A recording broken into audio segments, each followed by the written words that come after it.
پاس OIC کے پاس ایک missile ہوتا جس کا نام بدر 313 ہوتا تو وہ تلوار لے کر ایسے کھڑا ہو گیا تخت پر. اس نے کہا لبیک یا اختی, میں تیری جناب مدد کے لیے بھی حاضر ہو رہا ہوں. کہ یار کچھ تو تھا. ہم روزے کی حالت میں پاکستان کے روڈ پر یہ کھڑے ہو کر کہہ رہے تھے کیوں فلسطینیوں تمہاری عظمت کو بھی سلام پیش کرتے ہیں. اور میرے آقا مولا صلی اللہ تعالیٰ علیہ وسلم کے پاس جب بنو خزاعہ کے لوگ پہنچے نا, حضور نے فرمایا اگر میں تمہاری مدد نہ کروں تم مظلوم ہو تو اللہ بھی میری مدد نہ کرے. میرے آقا مولا نے یہ فرمایا. اور اس کے بعد قریش مکہ کے بڑے بڑے سردار پناہ لینے کے لیے حضور کے پاس آئے. حضور نے پناہ نہیں دی, وہ حضور کا دروازہ چھوڑ کر جناب سیدنا صدیق اکبر کے پاس گئے, فاروق اعظم کے پاس گئے, عثمان غنی کے پاس گئے, مولا کائنات کے پاس گئے, حضرت سیدہ کے پاس گئے, حضرت ام حبیبہ کے پاس گئے, سب کے پاس گئے. کیا آپ ہمیں پناہ دے؟ تو سب کا ایک ہی بات تھی, کہا ہم کون ہوتے ہیں پناہ دینے والے, ہم تو سارے خود حضور کی پناہ میں ہیں. ہم تو سارے خود حضور کی پناہ میں ہیں. اور میرے آقا مولا صلی اللہ تعالیٰ علیہ وسلم نے آج ویسے بڑی عجیب بات ہے کہ میں نے تاریخ اٹھا کر دیکھی ہے پچھلے 10 سالہ ریکارڈ میں کہ اسرائیل نے پچھلے 10 سال میں مسلسل رمضان کے اندر فلسطین پر بمباری کی ہے. اس لیے اور تقریباً زیادہ تر دوسرے عشرے میں کی ہے. دوسرے عشرے میں بدر بھی ہے اور دوسرے عشرے میں فتح مکہ بھی ہے.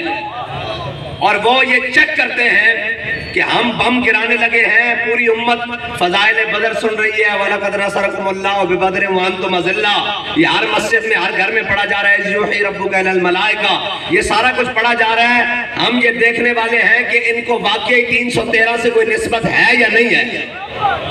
وہ اس لیے کرتے ہیں رمضان میں بمباری.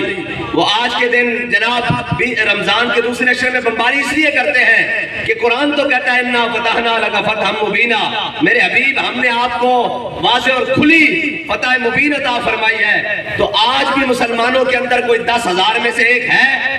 آج تو چاہیے یہ تھا کہ اگر رمضان میں فلسطین پر بمباری ہوئی ہے تو آج امت مسلمہ کے پاس OIC کے پاس ایک میزائل ہوتا جس کا نام بدر 313 ہوتا اور اس کا منہ اسرائیل کی طرف ہوتا.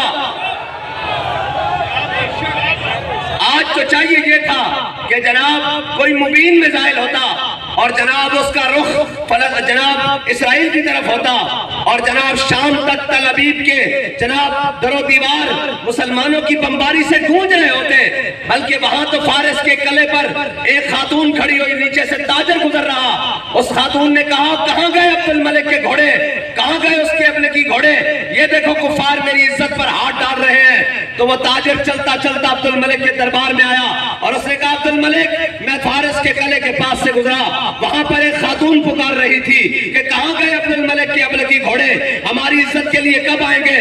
تو وہ تلوار لے کر ایسے کھڑا ہو گیا تخت پر. اس نے کہا لبیک یا اختی, میں تیری جناب مدد کے لیے بھی حاضر ہو رہا ہوں. اور اس نے 10,000 ابن کی گھوڑوں کے ساتھ جناب فارس کی زمین لوٹ ڈالی. آج امت مسلمہ کے اندر کوئی اقبال کہتا ہے کیا نہیں ہے کوئی غزنوی کارگاہ حیات میں, بیٹھے ہیں کب سے منتظر آلے حرم کے سومنات, کب تک ہم اپنے جگر ہم اپنی باسکٹیں پہن کر پاکستان کی روڈوں پر کھڑے رہے اور یہ کہتے رہے کہ غزہ لٹ رہا ہے. اور بھانگ پی کر سونے والوں اور اہل اقتدار میں مزے کی نیندیں سونے والوں, اور تم کب جاگو گے کہ یہ آگ تمہارے گھر کے اندر گھس جائے گی.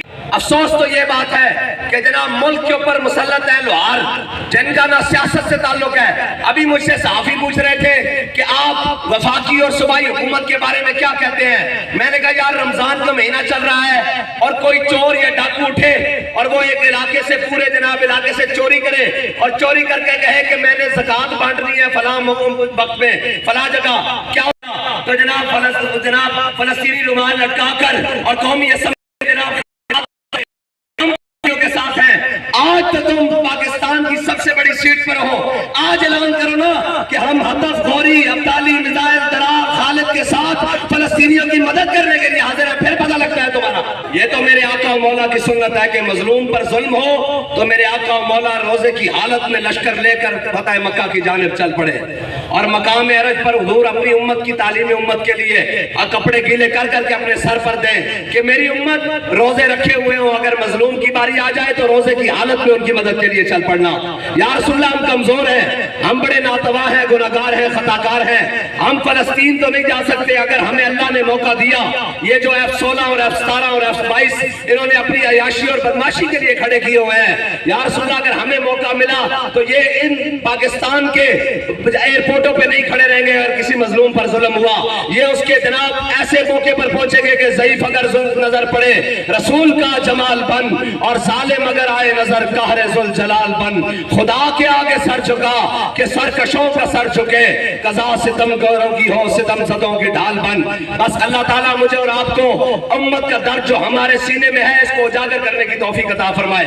مجھے ساتھیوں نے کہا کہ روزہ رمضان ہے، ریلی سے کیا ہوگا، اور میں نے کہا یار ہم اتنے بھی نہ مر جائیں نا کہ ان کے بچوں کٹ رہے ہوں، ان کے جناب چیچڑے اٹھ رہے ہوں اور ہم مزے سے دسترخوان سجا کر بیٹھے ہوں۔ چلو کچھ نہیں، خریدارہ نے یوسف میں اپنا نام تو لکھا ہے جا کر کہ یار کچھ تو تھا۔ ہم روزے کی حالت میں پاکستان کے روڈ پر یہ کھڑے ہو کر کہہ رہے تھے کیوں فلسطینیوں تمہاری عظمت کو بھی سلام پیش کرتے ہیں، تمہاری جرت کو بھی سلام پیش کرتے ہیں، تمہاری نسلوں کو بھی سلام پیش کرتے ہیں، تمہاری وفا کو بھی سلام پیش کرتے ہیں۔ ہم کمزور ہیں، ہمارے پاس وہ طاقت نہیں ہے، بس تم دعا کرو اللہ ہمیں وہ طاقت دے کہ جناب ہم بھی لبیک یا اختی کہتے ہوئے فلسطین کے اندر داخل ہو جائیں۔